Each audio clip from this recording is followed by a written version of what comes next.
Gazeta Entrevista está de volta. Nós estamos recebendo aqui a psicóloga Cláudia Correia.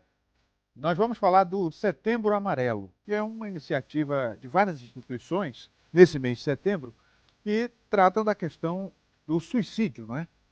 Uma coisa que vem acontecendo com muita frequência na sociedade e que é urgente que se fale sobre isso e que se busquem caminhos para reverter esse quadro tenebroso. Então, é uma coisa assim que deixa a gente muito triste a princípio, né? Ver jovens tirando a própria vida. E a gente fica até meio constrangido de abordar esse tema para não incentivar ainda mais. Qual a melhor forma de tratar desse tema? É verdade, você tem toda a razão. Eu tenho muito medo, né? Assim que eu vejo mais uma notícia, eu já fico esperando o próximo. Sabe por quê? Pela forma que está sendo transmitida, que está sendo dito, divulgado o suicídio, né? Não temos de dar ênfase à morte, nós temos de dar ênfase ao tratamento. Nós temos de dar ênfase aos sinais, nós temos de dar ênfase ao que é que está acontecendo, a perceber o que é que está acontecendo, ou com um amigo nosso, ou dentro de casa, ou com, sei lá, com o marido, com a esposa, né? Nós temos de estar atento a sinais e sabermos então como nos aproximarmos dessas pessoas, né? Porque se eles estão dando alguns sinais assim diferente, comportamental, né, emocional, é porque alguma coisa não vai bem. Tem gente que não leva a sério. É verdade. Infelizmente, acha que é uma coisa que fica assim no campo do drama, né, da chantagem emocional, que também acontece eventualmente. Como saber diferenciar? Né? Como saber diferenciar essa chantagem emocional? Nós nunca sabemos quando de fato é uma chantagem. Então, por via das dúvidas, o que é que temos de fazer? Vamos recorrer a alguém que possa compreender melhor. E essa pessoa vai analisar e vai ver se é uma chantagem ou não. Né? Porque eu sei que existe também, né, os jovens, principalmente nessa fase assim da juventude, da crise existencial, né, eles fazem os dramas emocionais, mas eu não posso arriscar isso, eu não posso olhar e dizer assim, é um drama, né? Por muitos fazerem isso, por muitos ignorarem e dizer assim, isso passa, né? Pode passar, mas também pode não passar. Aí nós temos visto o que está acontecendo hoje, que é o suicídio. No caso da depressão, Cláudia, que é uma doença, a melhor forma de abordar, porque isso vai desde a terapia pelo diálogo, ou até propriamente pelo uso de medicamentos. Quer dizer, são várias frentes que devem ser trabalhadas. É verdade, é verdade. Eu sempre explico o seguinte aos pacientes, né? Quando eles olham e chegam quadro de depressão, porque quem dá o diagnóstico de fato são os psiquiatras, né? Eles têm autoridade para isso. Então, o que eu vou fazer? Como é que eu vou trabalhar um paciente desse, segundo a minha abordagem, né? Que é a terapia cognitivo-comportamental? O que eu vou fazer? Essa pessoa, os pensamentos dessas pessoas estão disfuncionais. O que é isso? Eles estão desorganizados. Um turbilhão, os neurotransmissores, né? Se está havendo isso, o psiquiatra já fez a parte dele. Legal, o que é que ele fez?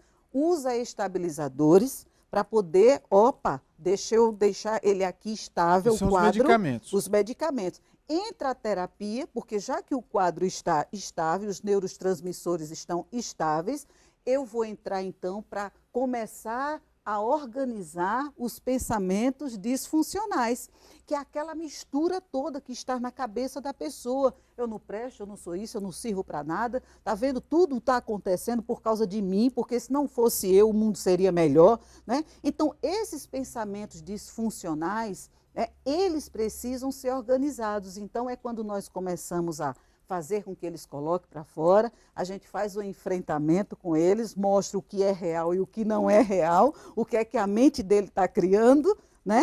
E aí eles começam a perceber, aí é quando eles começam a se organizar psicologicamente e emocionalmente e segue a sua vida naturalmente.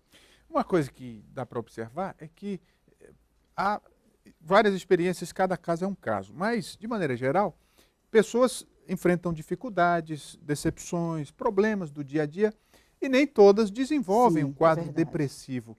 Qual a diferença? Né? O que uma tem que a outra não tem?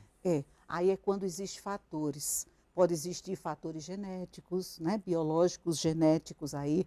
Pode existir vários outros tipos de fatores. O ser humano é diferente, eu sou diferente de você, você é diferente de mim. Nós não sabemos como, de repente, um problema pode nos impactar. Sim. De repente, você é mais forte do que eu, não é verdade? Então, pode desencadear, né, nos indivíduos que têm uma genética, nos indivíduos que estão mais propensos a tudo isso, que têm um histórico familiar, né? Então, essas pessoas, determinado momento que nós chamamos de gatilhos, esses problemas são gatilhos, né? Esses gatilhos vêm e desencadeiam a patologia, né? É lógico que existem pessoas que passam por tantos problemas e nada disso acontece. Outra coisa que é bem comum é quando alguém se depara com esse caso, diz, não, é falta de Deus, é falta de amor, a pessoa é fraca.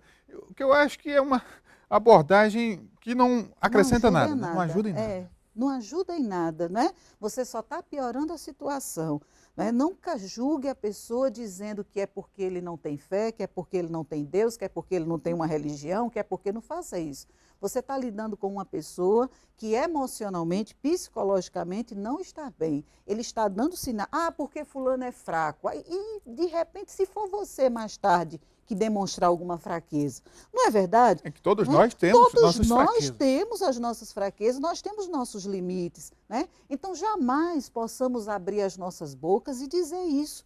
Né? Porque existe problemas sim, existe patologia sim, existe diversos fatores que podem levar o indivíduo a tirar a sua vida, por exemplo. Mas existem sinais e a gente pode observar. Eu quero mostrar aqui a cartilha Pais e Filhos Aprendam a Jogar o Jogo da Vida. Essa cartilha que é uma forma de orientar, né, as pessoas. Me fale desse trabalho, Cláudia. Essa cartilha, eu parto do princípio de que tudo começa-se dentro de casa. Né?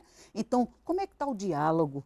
Hoje os pais, é tão interessante, uma coisa que eu tenho observado é que os pais eles estão com medo de se aproximar dos filhos, com medo de ser inconveniente e não invadir a privacidade dos seus filhos. Né? Peraí, olha, de 0 a 18 anos, segundo o Estatuto da Criança e do Adolescente, né, o seu filho é dependente de você. Então, até senha de celular, mesmo que eles tenham, mas os pais têm que ter acesso. Né? A sociedade perdeu um pouco isso, né? A autoridade dos pais, que é legítima, é legal. É legal, e aí eles estão utilizando-se, porque a justiça não diz nada disso, né? De que você não pode disciplinar, que você não pode dar limites aos seus filhos, não justifique a sua falta. Né? Não justifique, está lá na Constituição Brasileira, está lá no Estatuto da Criança e do Adolescente. Né? Os pais, eles precisam estar presentes para disciplinar, para corrigir os seus filhos, sim. Porque os pais, quando eu falo pais e ou responsáveis, né? Essas pessoas, espera-se que existam pessoas mais maduras emocionalmente, que são os pais, para fazer esse trabalho. Então, pais, dialoguem com seus filhos, conversem com ele, entre no quarto dele. Hoje os jovens estão trancados nos seus quartos. Hoje, mas isso tem que começar na infância, né? Na infância. Né? Os pais hoje estão... Olha como está acontecendo. Que às vezes eu vejo coisas absurdas. Né? Do tipo, por exemplo, criança de 6, 7 anos, 8 anos, já com os seus celulares. E eu fico assim olhando, olha, essa criança não está preparada para isso. Né? Você precisa, ela está num momento que ela precisa construir um caráter, que ela precisa estar construindo a personalidade dela. Então depende de você pai, depende de você mãe. Mas eu observo também que está muito mais fácil você dar algo para o seu filho para distrair ele e você fica lá à vontade, né? Fica lá quietinho, vendo seu jornal, assistindo sua televisão, fazendo o que você quiser. E seus filhos? Quem está verdade educando? É que muitas vezes os pais estragam os filhos. Demais, demais. Né? Agora, a coisa que eu tenho observado é o seguinte, eles têm se afastado dos seus filhos. Eles estão também adoecendo seus filhos emocionalmente. Né? Os pais hoje parece que eles perderam a noção de que eu não posso viver brigando na frente do meu filho.